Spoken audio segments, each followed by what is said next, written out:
بسم اللہ الرحمن الرحیم۔ السلام علیکم۔ قرآنی چینل پر آپ سب کو خوش آمدید۔ ویڈیوز اچھی لگیں تو لائک کریں، چینل سے بر وقت ویڈیوز حاصل کرنے کے لیے سبسکرائب کریں اور بیل آئیکن کو پریس کریں۔ نحمدہ ونصلی علی رسول الکریم، اما بعد فاعوذ باللہ من الشیطان الرجیم۔ السلام علیکم ورحمۃ اللہ وبرکاتہ۔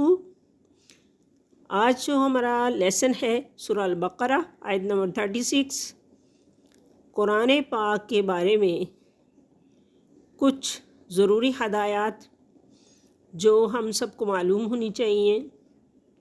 قرآن پاک کی حیثیت قانون اور تاریخ کی عام کتابوں جیسی نہیں، جن سے اصل غرض صرف مسائل و واقعات ہوتے ہیں اور ان کے الفاظ کا ورد مقصود نہیں ہوتا، بلکہ یہ محبوب حقیقی خدائے ذوالجلال کا پیغام محبت ہے، جس کو شوق و تعظیم کے ساتھ نمازوں میں اور خارج نماز بار بار پڑھنے کا حکم ہے، اور اس کے ہر حرف کے بدلے میں 10 نیکیاں عطا ہوتی ہیں۔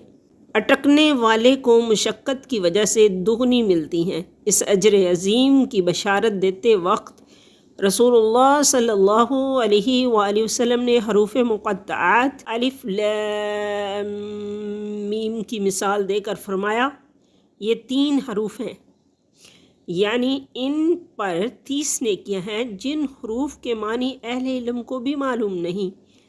ان کی مثال دینا اس بات کی دلیل ہے کہ معنی و مطلب سمجھے بغیر بھی قرآن کی تلاوت عظیم عبادت ہے، لیکن صرف الفاظ پر قناعت اور مطلب سے بے خبری یقیناً علم حقیقی سے محرومی ہے۔ حضرت صلی اللہ علیہ وآلہ وسلم نے فرمایا، تم میں سب سے بہتر قرآن سیکھنے اور سکھانے والے ہیں۔ بخاری۔ تلاوت کرنے والا خدا سے ہم کلام ہوتا ہے، اس کو بن مانگے وہ نعمتیں عطا ہوتی ہیں جو دعائیں کرنے والوں کو بھی بعض دفعہ نہیں ملتی۔ ترمذی، دارمی۔ جو قرآن کریم کی تلاوت باقاعدگی سے کرے اور اس کے حکموں پر عمل کرے، اس کے والدین کو نورانی تاج پہنایا جائے گا جس کی روشنی سورج سے بڑھ کر ہوگی۔ قرآن کریم کا ماہر نیکوکار فرشتوں کے ساتھ ہوگا۔ بخاری و مسلم۔ جو شخص قرآن پاک پڑھ کر اس کو اپنی زندگی پر نافذ کرے گا، وہ اپنے خاندان کے 10 آدمیوں کی شفاعت کرے گا اللہ تعالیٰ کے حکم سے، جن پر جہنم واجب ہو چکی ہوگی۔ خود اس کو جو ملے گا وہ بے حساب ہوگا۔ احمد، ترمذی، ابن ماجہ۔ آداب تلاوت۔ تمام نیک اعمال کا ثواب رضائے الہی کی نیت سے ملتا ہے۔ جو عمل شہرت یا مال کی خاطر کیا جائے وہ مردود ہو جاتا ہے۔ قرآن پاک باوضو ہو کر پڑھنا افضل ہے۔ قرآن پاک جہاں سے بھی پڑھا جائے، پہلے تعوذ یعنی اعوذ باللہ من الشیطان الرجیم کا حکم ہے، اور سورۃ توبہ کے سوا تمام سورتوں کے شروع میں تسمیہ یعنی بسم اللہ الرحمن الرحیم پڑھنا ضروری ہے۔ اگر درمیان سورت سے شروع کرنا ہو تو تعوذ اور تسمیہ دونوں پڑھنا مستحب ہے، یا صرف تعوذ بھی کافی ہے۔ تلاوت کرتے کرتے سورت شروع ہو جائے تو صرف بسم اللہ پڑھنی چاہیے، اور دوران تلاوت اجنبی گفتگو سے بچیں، ورنہ دوبارہ تعوذ پڑھ کر شروع کریں۔ قرآن مجید تکلف سے پاک اچھی آواز میں پڑھنے کا حکم ہے، لیکن راگ اور نوحہ کی طرز اور فرفر پڑھنا جس سے لفظ پورے ادا نہ ہوں ممنوع ہے۔ تو یہ ضروری باتیں تھیں، آپ کے علم میں آنا بہت ضروری تھیں۔ اب ہم اپنا سبق شروع کرتے ہیں۔ اعوذ باللہ من الشیطان الرجیم، بسم اللہ الرحمن الرحیم۔ فأزل، لام مشدد ہے، لام مشدد ہے، 2 دفعہ پڑھا جائے گا۔ مشیطان شین مشدد ہے، 2 دفعہ پڑھا جائے گا، پیچھے بھی ملے گا خود بھی۔ یا ساکن سے پہلے لفظ پر زبر ہے تو یا لین ہے، 1 الف کے برابر اس کو لمبا کریں گے۔ تو کھڑی زبر ہے، 1 الف کے برابر لمبا کریں گے۔ انہا، حمزہ ہا، عین ہا، غین خا حروف ہلکی ہیں۔ یہ نون ساکن اور تنوین کے بعد ان میں سے کوئی بھی لفظ آ جائے تو یہاں پہ اظہار ہوگا، غنہ نہیں کریں گے۔ فَأَخْرَجَهُمَا، را کو پر پڑھیں گے، فَأَخْرَجَهُمَا، اور ساکن لفظ 1 دفعہ پڑھا جاتا ہے اور وہ پیچھے ملا کر پڑھا جاتا ہے۔ میما، میم مشدد ہے تو غنہ ہوگا، 2 حرکت کے برابر ناک میں آواز کو چھپائیں گے، 1 جو حرکت ہوتی ہے وہ 1 الف کے برابر ہوتی ہے۔ کان فیہ، یا ساکن سے پہلے لفظ کے نیچے زیر ہے تو یا مدہ ہے، 1 الف کے برابر لمبا کریں گے۔ اور صاد وقف مرخص ہے، یہاں پر بہتر ہے کہ آپ نہ ٹھہریں، اگر تک جائیں تو رک سکتے ہیں۔ وَقُلْنَا اهْبِطُوا، قاف قاف موٹا پڑھیں گے، قاف کو، نہ ہا کو بھی موٹا پڑھیں گے۔ واو ساکن سے پہلے لفظ کے اوپر پیش ہے تو واو مدہ ہے، 1 الف کے برابر اس کو لمبا کریں گے۔ بعدکم، میم ساکن کے بعد با اور میم کے علاوہ کوئی بھی لفظ آ جائے وہاں پہ اظہار شفوی ہوگا۔ دن، لبعدن، نون تنوین کے بعد حمزہ ہا، عین ہا، غین خا میں سے حروف ہلکی میں سے عین آ گیا ہے تو یہاں پہ اظہار کریں گے۔ تو یہاں پہ جیم وقف جائز ہے، اگر آپ چاہیں تو وقف کر لیں، نہیں کریں گے تو بھی ٹھیک ہے۔ اور اگر وقف کریں گے ادو، ایسے کریں گے، ادو واو کو ساکن کر دیں گے۔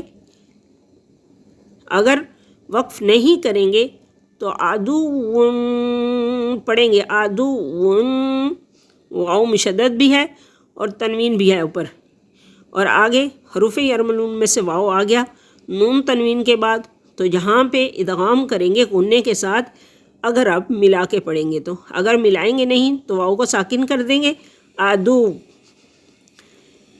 اور اگر ملا کے پڑھیں گے تو نون تنوین کے بعد حروف یرملون میں سے واو آ گیا تو یہاں پہ ادغام کے ساتھ غنہ کریں گے۔ لاکم، میم ساکن کے بعد با اور میم کے علاوہ کوئی بھی لفظ آ جائے تو وہاں پر اظہار شفوی ہوگا۔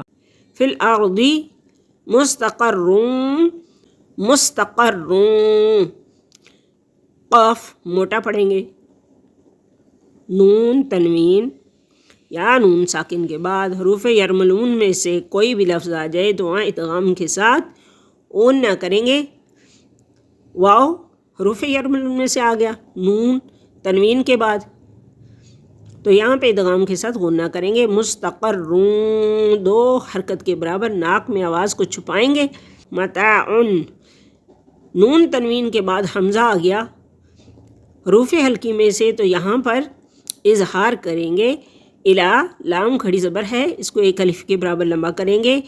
حین، یا ساکن سے پہلے لفظ کے نیچے زیر ہے تو یہ یا مدہ ہے، عام طور پر 1 الف کے برابر لمبا کرتے ہیں، لیکن اگر آپ یہاں پہ وقف کریں گے، وقف کرنے کی صورت میں ہم اس نون کو، نیچے 2 زیر ہے نا اس کے نیچے، تو ہم اگر وقف کریں گے تو اس کو ساکن کریں گے، اور ساکن کرنے کی وجہ سے یہ جو یا مدہ ہے، مد وقفی یا مد عارض کہلائے گی، اور اس کو ہم 2 الف، 4 الف یا 6 الف تک لمبا کر سکتے ہیں۔ اب ہم اس کو ایک دفعہ پڑھ لیتے ہیں۔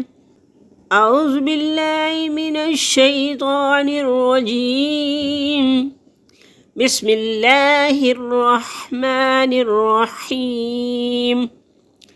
فأزلهما الشيطان عنها فأخرجهما مما كان فيه وقلنا اهبطوا بعضكم لبعض عدو وَلَكُمْ فِي الْأَرْضِ مُسْتَقَرٌّ وَمَتَاعٌ إِلَى حِينٍ۔ لفظی ترجمہ۔ اعوذ باللہ من الشیطان الرجیم، میں اللہ عز و جل کی پناہ مانگتی ہوں شیطان مردود سے۔ بسم اللہ الرحمن الرحیم، اللہ کے نام سے شروع جو بہت مہربان اور نہایت رحم کرنے والا ہے۔ فَأَزَلَّهُمَا، پھر ان دونوں کو پھسلایا، الشیطان شیطان، انہا اس سے، فَأَخْرَجَهُمَا، پھر انہیں نکلوا دیا، مما کانا سے جو وہ تھے، فیہی اس میں، وقلنا ہم نے کہا، اہبطوا تم اتر جاؤ، بعضکم تمہارے بعض، لبعض بعض کے، عدو دشمن، ولکم اور تمہارے لیے، فی الارض زمین میں، مستقر ٹھکانہ، ومتاع اور سامان، الی حین تک وقت۔ با محاورہ ترجمہ۔ پھر ہوا یہ کہ شیطان نے ان دونوں کو وہاں سے ڈگمگا دیا اور جس عیش میں وہ تھے اس سے انہیں نکال کر رہا، اور ہم نے آدم ان کی بیوی اور ابلیس سے کہا، اب تم سب یہاں سے اتر جاؤ، تم ایک دوسرے کے دشمن ہو گئے اور تمہارے لیے ایک مدت تک زمین میں ٹھہرنا اور کسی قدر فائدہ اٹھانا طے کر دیا گیا ہے۔ تو یہ تھا ہمارا آج کا سبق۔